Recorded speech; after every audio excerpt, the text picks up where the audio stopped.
Olá, alegria de estar aqui com você e hoje um momento muito especial, uma recordação muito especial que vamos fazer, um áudio deixado pelo professor Murilo Nunes de Azevedo, que foi presidente da Sociedade Teosófica aqui no Brasil entre 1973 e 1982.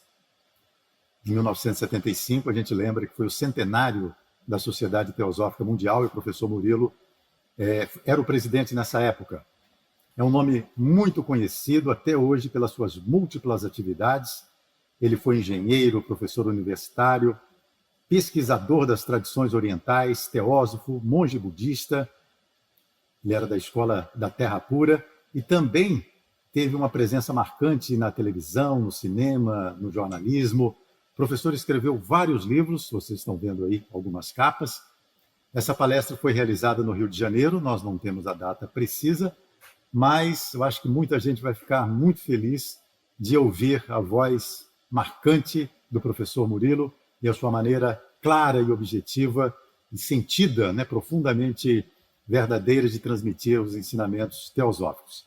O professor faleceu em 2007 e até hoje permanece vivo em nossos corações. Vamos então à palestra Teosofia, uma ponte para o futuro. Professor Murilo Nunes de Azevedo. Irmãos, é uma volta a um passado sempre presente. Encontrar velhos amigos, velhos rostos, novos rostos, e também sentir a presença de vultos daqueles que passaram, que aqui tiveram. Tudo isso está nessa sala, tudo isso é vivo, tudo isso é atuante. Quando eu tive essa oportunidade, me apresentou, graças ao irmão Rômulo, da loja Saint Germain, eu esquematizei uma conferência e à última hora mudei. Eu gostaria de vos falar sobre a teosofia como sendo a eterna ponte para o futuro. É, praticamente, algo em 3 movimentos. No primeiro movimento, nós temos retratos e retórica. No segundo movimento, eu apresentarei a teosofia e o alvorecer de um novo mundo. E no terceiro movimento, a grande revolução. Vamos começar com o mundo de hoje e seus paradoxos. A insatisfação é generalizada. Ninguém está satisfeito com a vida que se leva hoje em dia. Uma vida rotineira, mecânica, profundamente condicionada, onde há uma ausência marcante de amor, amor para si mesmo, amor para os outros, amor para o mundo, e é baseada numa trindade. Curiosamente, é uma trindade também na vida moderna. E essa trindade é angústia, que é uma doença, que é uma sombra de vidas vazias e sem esperança, o sexo, que é uma fuga, é uma compensação, é um sentido passageiro de uma união que desaparece e depois nasce o tédio e nova angústia, cada vez mais profunda. E a terceira característica é a violência. Uma violência que gera uma agitação tetânica, que nos assusta e que nos perturba. Essa agitação é produzida pela aproximação de gigantescas populações em espaços fechados. Estuda-se em física uma lei, que é a lei do movimento browniano, em que se sabe quando se comprime o gás num reservatório, a temperatura aumenta, porque há uma intensificação de choques. É a violência presente nas leis físicas, é a violência presente no mundo. Dentro dessa visão de um retrato sem retoques, nós vemos um envenenamento progressivo do meio ambiente, um envenenamento psicológico das pessoas, o ódio implantado no coração em diversos níveis de poluição. A poluição da terra, a poluição da água, a poluição do ar, monstruosamente presente nas grandes cidades, e uma poluição muito mais sutil, mas muito mais perniciosa, que é a poluição mental. Nós mesmos produzimos, conscientes ou inconscientemente. Quando pensamos, vibramos matéria sutil. E essa matéria sutil se projeta, e aqueles que estudam teosofia sabem muito bem, como formas de pensamento, que vão se constituir como verdadeiras nuvens pesadas na atmosfera do inconsciente coletivo. Esse inconsciente coletivo, nós todos estamos mergulhados. Estamos, portanto, sendo contaminados constantemente por diversos níveis de poluição. Uma outra característica da nossa época, nesse retrato sem retoques, é a prevalência dos desvios de natureza nervosa, estresse, neurose, psicose, sob uma forma mais grave, são praticamente uma sombra da civilização moderna. Florescem os locais onde se faz psicoterapia, em grupo, várias psicoterapias, várias escolas. O homem desesperadamente procura resolver o problema da sua neurose, mas que o acompanha, e todos nós somos mais ou menos neuróticos, e há um lado positivo na neurose, que é a insatisfação, e a insatisfação que leva à busca, e a busca que poderá nos levar à satisfação. O homem satisfeito é um homem modorrento, é um homem parado, é um homem sem ânsia, é um homem que nunca atingirá vairagya, como dizem os hindus, que é aquele descontentamento da vida e das situações. Esta retrato sem retoques teria também que contemplar expressões do homem, expressões sobre formas artísticas, sobre formas de comunicação, todas elas marcando exatamente o frenesi de uma época em que a pressa está sempre presente, de uma época em que nós não terminamos de pensar e substituímos um pensamento por outro, que se expressa na música, na pintura, na poesia, em todas as formas de relacionamento humano, inclusive na linguagem. Eu tenho muito contato com jovens, depois de 36 anos de magistério, e sei como praticamente o dom da palavra, o diálogo, a comunicação quase que desapareceu e substitui-se as expressões por formas coloquiais que nada dizem. Vamos agora ver o que podemos dizer a respeito da teosofia e o alvorecer de um novo mundo. É possível uma nova visão da realidade? É. A teosofia nos apresenta essa possibilidade. E essa experiência de uma nova visão da realidade está ao alcance de toda criatura. Nessa experiência de uma nova realidade, surge uma compreensão unitiva que inexiste na maioria das pessoas.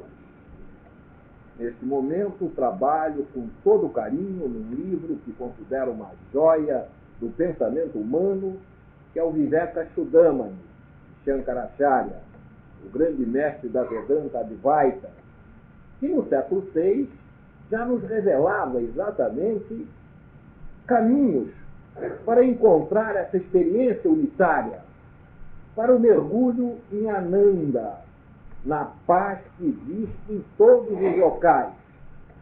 na paz que existe, aproveitando uma imagem simbólica que eu dei a um título de um livro, O Olho do Furacão, existe no centro do furacão das nossas vidas. Hoje nasce, felizmente, uma visão holística da realidade.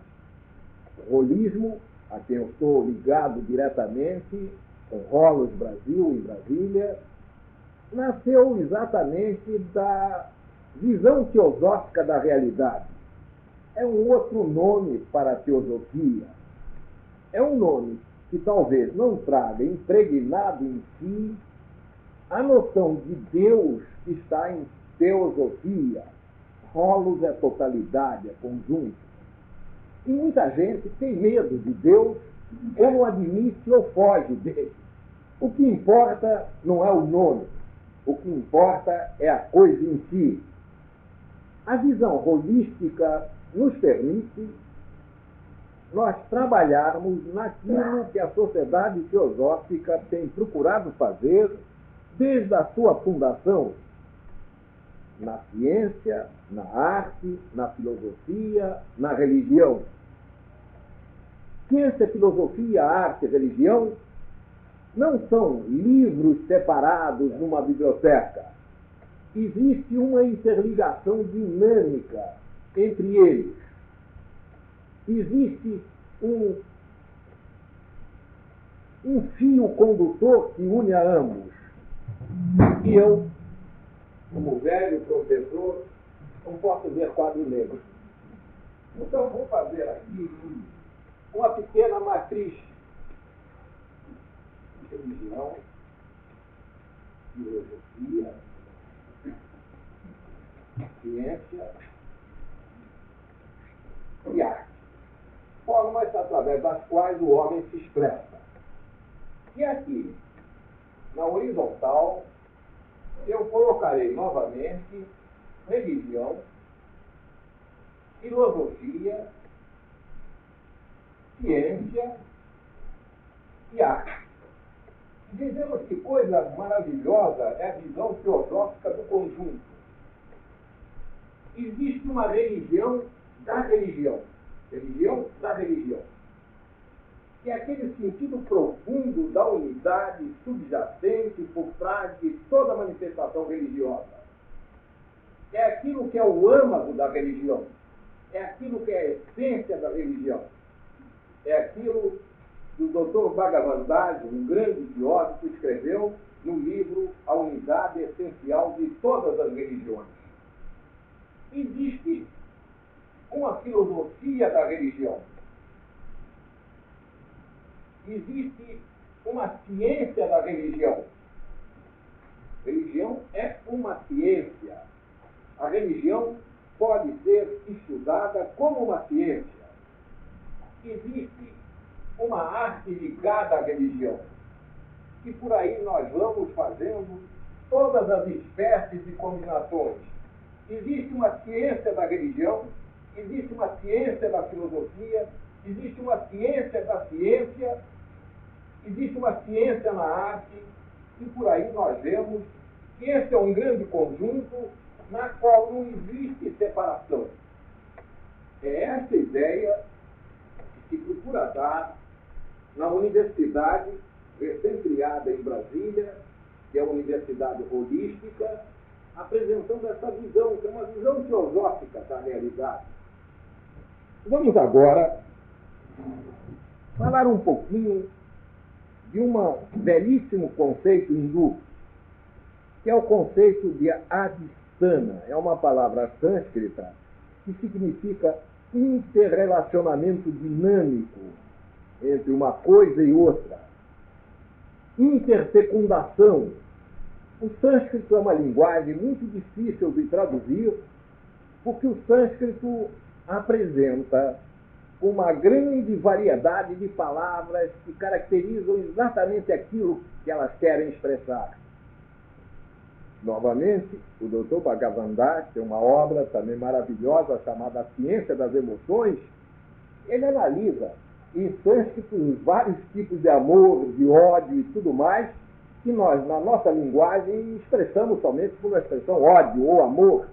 Mas nós sabemos que há nuances do amor, há nuances do ódio, há nuances em todas as emoções.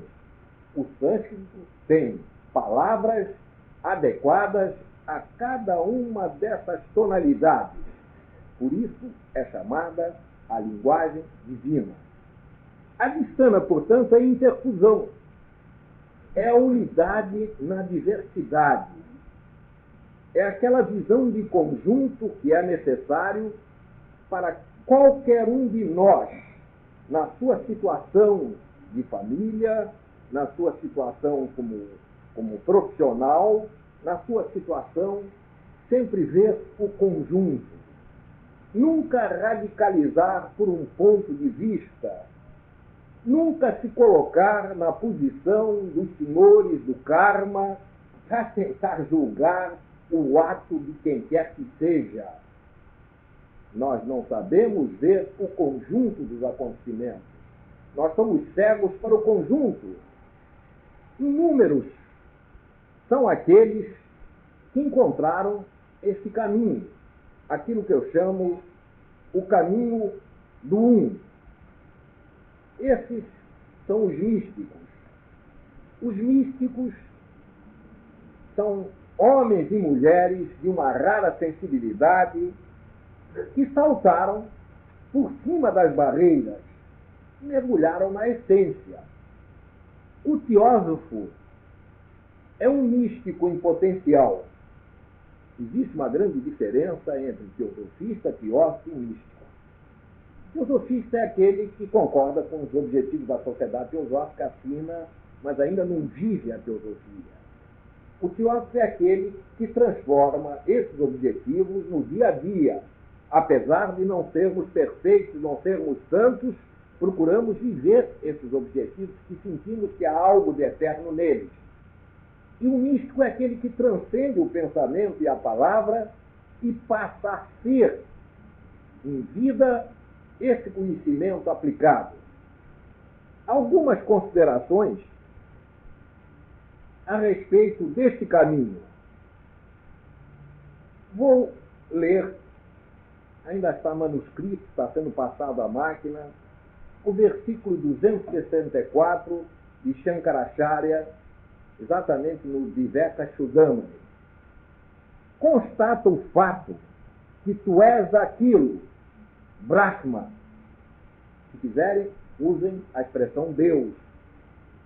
Nós somos aquilo. Aquilo é grande demais para receber um rótulo. Deem o rótulo que quiser e ele é maior do que esse rótulo. Aquilo que sozinho brilha e que está além do logos, está além da manifestação. Aquilo que está imanifestado ainda, que a tudo embebe, uniforme, verdade, consciência e bem-aventurança. Vamos nos descer um pouquinho nessas três expressões: verdade, consciência e bem-aventurança. Verdade é a essência da realidade. Uma coisa é verdadeira quando ela expressa a essência da sua realidade.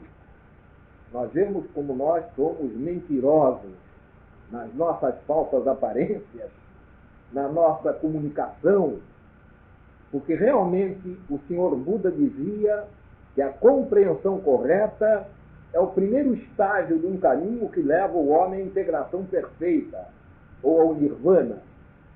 Essa compreensão correta é o homem, evidentemente a mulher, não dissociamos, não há sexo na realização, em atingir a essência da realidade. Aquele que atinge a essência da realidade vive a verdade, é a verdade brilha nele ou nela. Ao mesmo tempo, a consciência e a bem-aventurança, consciência. O que é a consciência, senão o conhecimento de uma realidade exterior em nós? Ciência refletida em mim, é consciência. A consciência se expande e pode ser a consciência de um vagalume que acende e apaga na noite escura, mas é um começo de consciência, a consciência de uma vela que arde, não dá para iluminar todo o salão, ou a consciência de um sol ou de uma estrela, que a tudo ilumina. A consciência se expande.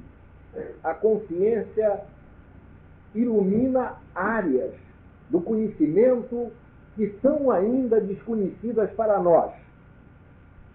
Isso que eu estou vos dizendo, eu digo aos meus alunos na cadeira de teoria do conhecimento, que eu tenho o prazer de ensinar dessa maneira. Há uma consciência que pode ser implantada, há uma consciência que pode ser ampliada. Cabe a cada um de nós alimentarmos mais esta chama ou impedirmos que esta chama brilhe. E por último, a bem-aventurança, Ananda. Ananda é praticamente aquilo que em música, e me perdoe o amigo Jonas eu enveredar na sua área, o leitmotiv, o motivo. É aquela melodia característica que se repete. É aquilo do bolero de Ravel que se repete infinitas rendilhados, mas é sempre a mesma melodia. Ananda é uma constante. Ananda é paz. Ananda é bem-aventurança. A paz está em nós. Nós somos um centro de paz. Aqueles que conseguem perceber isso se tornam realmente num centro. No meu comentário, eu tento dizer, variando em torno de um tema, que os temas de Shankara são escritos de uma maneira muito telegráfica, muito direta, que são textos transmitidos de boca a ouvido. O comentário torna mais acessível configurações do texto. Neste versículo final da série mencionada no comentário 255, é dado o acorde final, o arremate das considerações sobre a identidade existente entre a criatura e o Criador. Quando se extingue a roda dos nascimentos e das mortes, que é praticamente algo que ocorre no momento em que a pessoa transcende o samsara, o vir a ser, essa vida que nós configuramos na abertura dessa conferência, só permanece a onda suporte. Aqueles que lidam com rádio sabem que a onda portadora é aquela que suporta todas as modulações. Só ela suporta a onda não modulada de Brahman, em sua pureza fundamental, no silêncio da extinção dos sentidos. Os sentidos se extinguem, o intelecto, o karma, para sempre neutralizado. E quando isso ocorre, quando os sentidos são pacificados, o intelecto dominado, o karma neutralizado, nasce a voz, que é uma exaltação à suprema bem-aventurança. A partir daí, tudo mais cessa. Leiam místicos. São João da Cruz, Santa Teresa de Ávila, Shankaracharya, místicos de todas as escolas, Kirpal Singh, um grande místico Sikh, Rumi, e verão que todos falam uma mesma linguagem. Algumas considerações a respeito de teosofia, da maneira pela qual ela se apresentou. Teosofia é uma palavra grega que nasceu no início da nossa era, em Alexandria, e foi criada por um filósofo totalmente analfabeto, um carregador das docas de Alexandria, um esquivador chamado Amônio de Sacas. Mas era um homem profundamente sábio.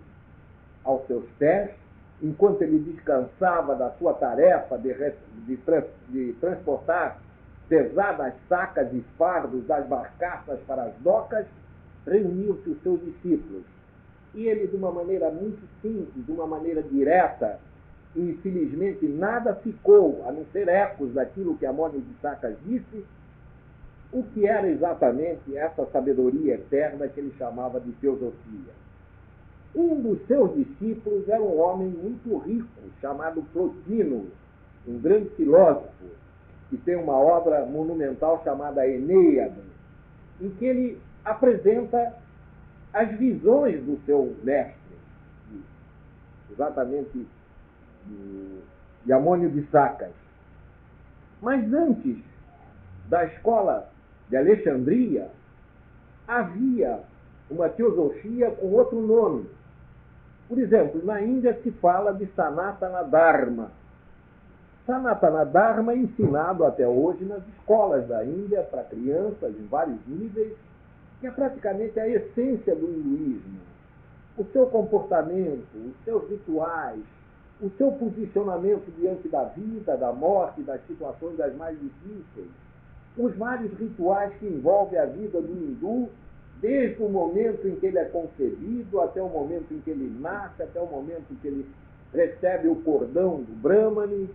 Em todos os seus estágios há todo um ritual. O Sanatana Dharma significa a lei eterna. Sanatana é eterna, Dharma é lei. Antes dessa manifestação do hinduísmo, havia, num período muito anterior, digamos, há 10 mil anos antes da nossa era, um período chamado o período védico, quando nasceram os grandes monumentos da raça humana, que são os Vedas. Aí se falava em Rita, a ordem.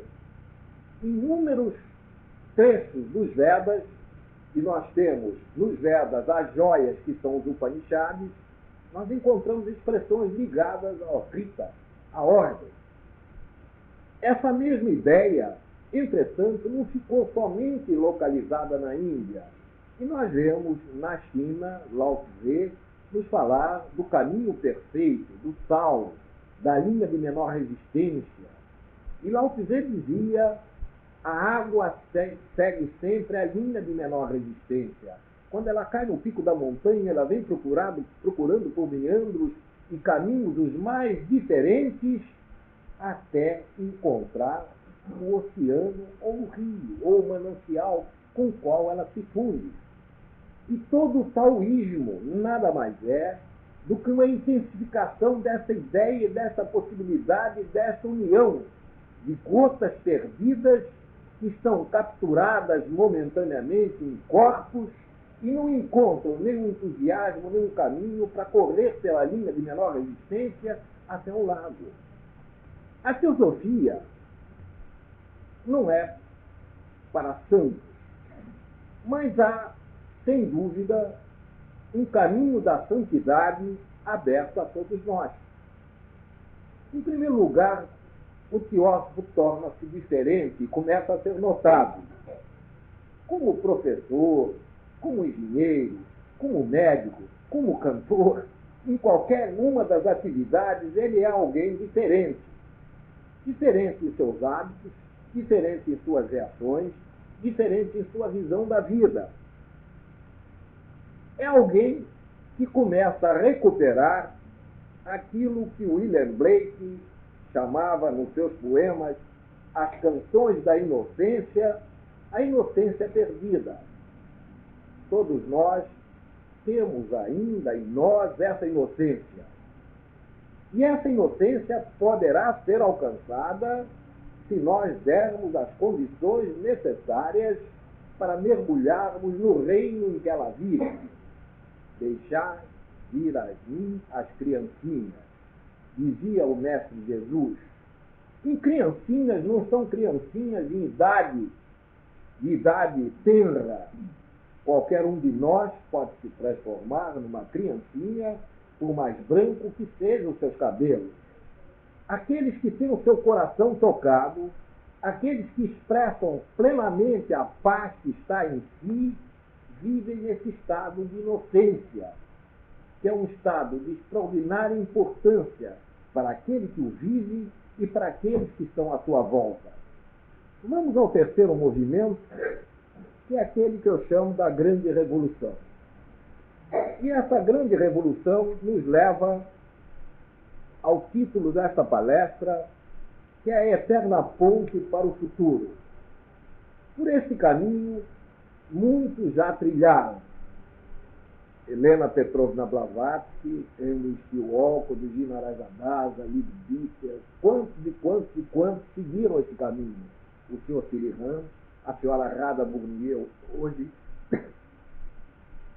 E todos eles nos deram uma mensagem de esperança.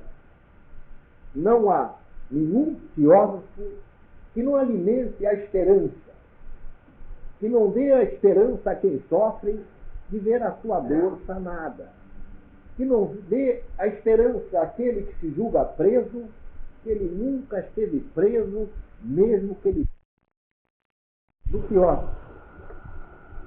Eu chamo o teósofo como grande revolucionário. Nós somos revolucionários. Não aquele revolucionário convencional que, em ramos de flores, jogavam bombas. Não é esse o tipo de revolução que transformará o mundo. Não é pela violência que se aplacará a violência. Mas há uma forma muito mais sutil, muito mais profunda de produzirmos a grande revolução. De uma maneira direta, atuante, vívida. E essa maneira é que nós procuremos, no meio em que nos encontremos, atuarmos de acordo com aquilo que nós sabemos ser uma verdade. Uma verdade nascida de uma experiência. Uma verdade nascida de um contato direto com a realidade. À medida que isso ocorre, começa a alvorecer na consciência das pessoas que assim procedem, como aqueles que batem à porta da sociedade teosófica ou encontram na teosofia um caminho para a solução dos seus problemas, começa a surgir a ideia da existência de um paraíso, daquilo que os budistas chamam de Sukhavati, uma terra pura. É possível, na terra enlameada que vivemos, encontrar a terra pura? Somente nela nós podemos encontrar. Não pense em encontrar a terra pura nas montanhas ou por trás das grossas paredes dos claustros. Haverá formas de modificação, mas não será a terra pura. A terra pura é encontrada num ônibus cheio de gente, calorento, gente suada, gente sofrida, por aqueles que sabem encontrar o seu centro. Sukhavati, portanto, não é algo que esteja fora do nosso alcance. Eu tenho uma longa história e não vou contar a minha história, mas encontrei na Sociedade Teosófica nos anos 50 o meu caminho, que é o meu caminho, e cada um tem o seu caminho, e o caminho de cada um é melhor do que o caminho do outro. Eu encontrei o meu caminho, que é o caminho do budismo e da teosofia no budismo. E nesse caminho do budismo eu segui várias trilhas, como peregrino. Segui a trilha do budismo Theravada, do budismo Hinayana. Bati nas portas do budismo Zen. Submeti-me a treinamentos na escola do budismo esotérico, do budismo Shingon, até que, por fim, com os cabelos já brancos, a idade chegando, encontrei aquilo que sempre esteve ao meu alcance, que é a terra pura. É o budismo da terra pura, o budismo Jodo Shinshu, que é um budismo que nasceu exatamente para homens e mulheres que não sentiam a beleza maravilhosa do ensinamento de Siddhartha Gautama, porque esse ensinamento no século XII, no século XIII, no Japão, era praticamente monopólio da nobreza, dos ricos, dos camponeses, dos artesãos, aqueles que sujavam a mão no seu trabalho, os açougueiros, os padrinhos, não tinham acesso a isso. Até que a figura extraordinária de um monge chamado Shinran, Shonin Shinran, que largou tudo aquilo que ele possuía na escola que ele foi ordenado, que era uma grande escola que existe até hoje, a Escola Tendai, e começou a pregar uma nova mensagem para todos, que é uma mensagem profundamente teosófica. E eu acho que essa mensagem é a mensagem nossa, de teósofos, para o mundo. É a mensagem que nos diz que é possível encontrar, apesar de todos os problemas e dificuldades, aquilo que é expresso por 4 palavras diferentes, nascidas de escolas e épocas diferentes, mas que essencialmente são a mesma coisa. Atingir o Satori. Satori é uma expressão que se usa muito no Zen, e aqueles que já leram o livro de Suzuki, o Alan Watts, ou inúmeros que escreveram sobre o Zen, sabem o que é Satori. Satori é um estado de consciência instantâneo, onde se revela a verdadeira natureza das coisas, quando cai a nuvem diante dos olhos e a gente vê a nudez da realidade e vê as coisas como realmente elas são.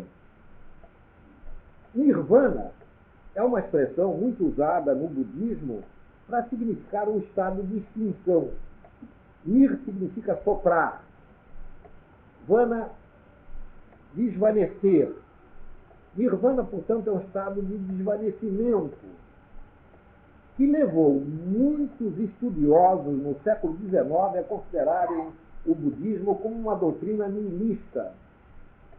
É a visão do desapego necessário que nós temos que ter em todas as situações da vida para não deixarmos, não nos envolvermos com objetos, com pessoas, com situações. Existe uma expressão chamada Kaivalya, que significa a mesma coisa, a libertação. Samadhi, muito utilizada na yoga. Satori, Nirvana, Kaivalya, Samadhi são expressões desse estado em que a pessoa transcende os apegos, os desejos, e torna-se realmente uma outra pessoa. Eu diria que quando isto ocorre, o filho pródigo volta ao lar. Essa é uma parábola bíblica. Um lar da qual ele nunca se afastou.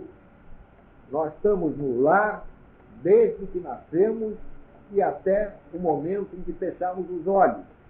Mas não temos consciência disto, revelada de momento em momento. E pensamos que estamos sós. E por pensarmos que estamos sós, nos angustiamos.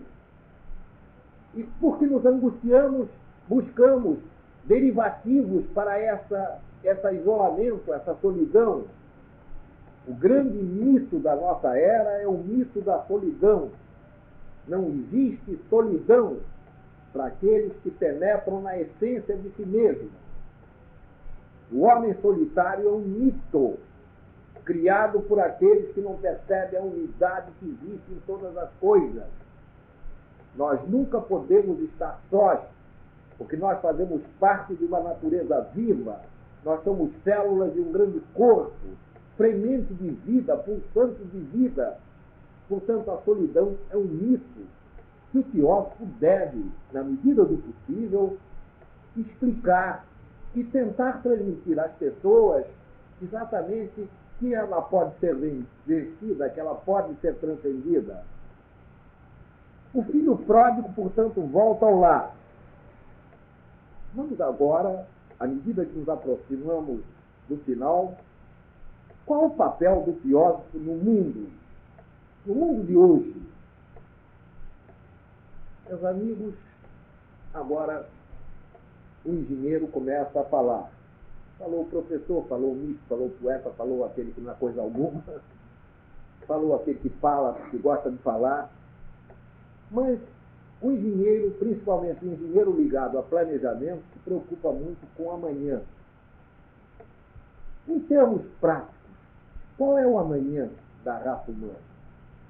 Em termos numéricos, quando eu nasci nos idos de 1920, que eu não acho que eram bons tempos, que eram tempos como os tempos de sempre, e os tempos sempre são bons quando a gente é boa, viviam 2 bilhões de pessoas na face do mundo. Hoje nós somos 5 bilhões de seres humanos. Segundo previsões da Unesco, a população do mundo deverá dobrar em 30 anos.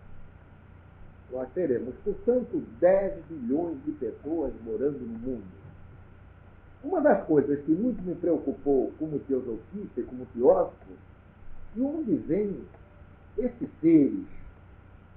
E nós sabemos que no início da era do cristianismo, no ano 1, a população do mundo, saibam-se que uma informação, era de 300 milhões de pessoas. Cristo vivia num mundo pequeno, Jesus vivia num mundo pequeno, Buda vivia num mundo pequeno, Sócrates vivia num mundo pequeno em termos de população. Só a teosofia explica pela multiplicidade de universos a chegada de novos egos aqui na Terra, na penitenciária onde nós cumprimos nossa pena. Uma penitenciária que pode ser terrível, mas pode ser agradabilíssima, depende somente de nós. Depende somente da decoração que fazemos em nossas vidas. Essa população de 10 bilhões irá exigir quantidades crescentes de alimentos, de energia, de petróleo. E haverá, sem dúvida, uma concentração dessa população em cidades. No caso brasileiro, quando eu nasci, nós éramos 35 milhões de pessoas. Hoje nós somos 140 milhões de pessoas. Daqui a 30 anos, nós podemos ter 300 milhões. Essas são as ideias iniciais de uma aula que eu falo para meus alunos, para meter medo. Vocês vão ser engenheiros para fazer obras para 300 ou 400 milhões de pessoas. Esses 300 ou 400 milhões de pessoas têm uma tendência em se agrupar gregariamente em cidades. Hoje, a população que vive em cidades no Brasil é de 80 milhões de pessoas. Nesse amanhã, que é um amanhã muito próximo, 30, 40 anos, nós teremos cerca de 240 milhões de pessoas morando em cidades. Tem que haver uma nova reorganização da cidade, uma nova reorganização da vida, uma nova reorganização da distribuição de recursos para isso. E os teólogos têm aí o seu trabalho. Nessa sociedade crescente, novamente a trindade, que eu falei, da angústia, do sexo, da violência, será presente, pela presença cada vez maior de pessoas. O teólogo terá aí um papel de transformar esta vida que poderá ser um inferno insuportável numa vida digna de ser vivida. O teósofo é como um fermento. Quantos teósofos existem no mundo? Filiados à sociedade teosófica, nós somos 30 mil. Aqui no Brasil, nós somos 1.000 grãozinhos. Uma população de 140 milhões de pessoas. É pouco? É muito? Eu acho que é o necessário, porque o fermento modifica uma massa enorme. O poder multiplicativo de um teósofo é enorme. Multiplica em 30 mil, por 1.000, ou por 2.000, ou por 1 milhão. Esse é o poder realmente multiplicativo de um teósofo atuante na sua área. Seja essa área na sua vida, como cidadão, como médico, como engenheiro, como professor, como industrial, em qualquer uma das atividades. É esse o papel do teósofo do mundo. E à medida que esse papel se afirma, nós vamos ver que nós estamos construindo uma ponte para o futuro. A Sociedade Teosófica, que foi fundada oficialmente em 1875, construiu a grande ponte para o século XX. Está lançando bases para o século XXI.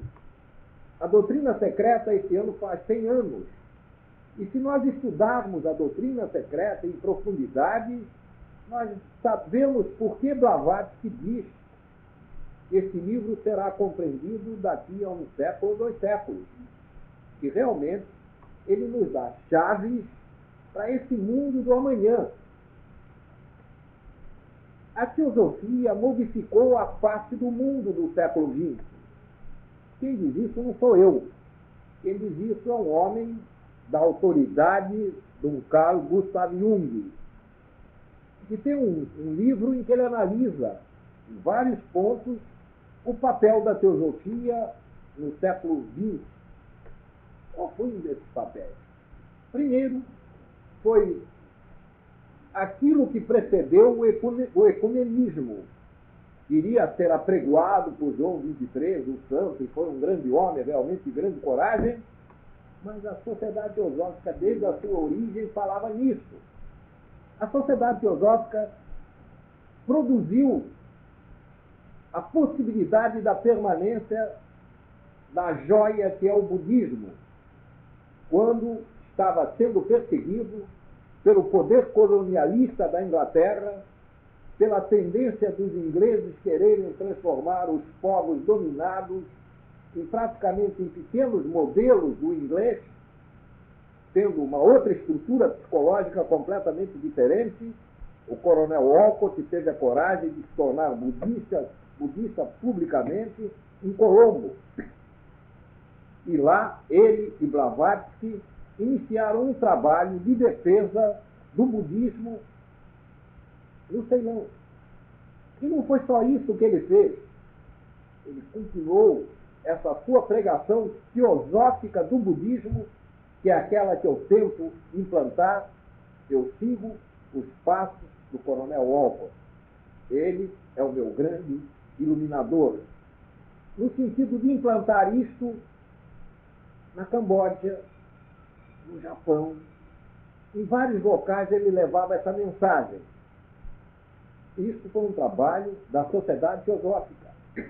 E hoje o budismo é uma realidade no mundo, não só no mundo ocidental, onde existem diversas escolas, diversos movimentos, porque é realmente uma religião de ciência.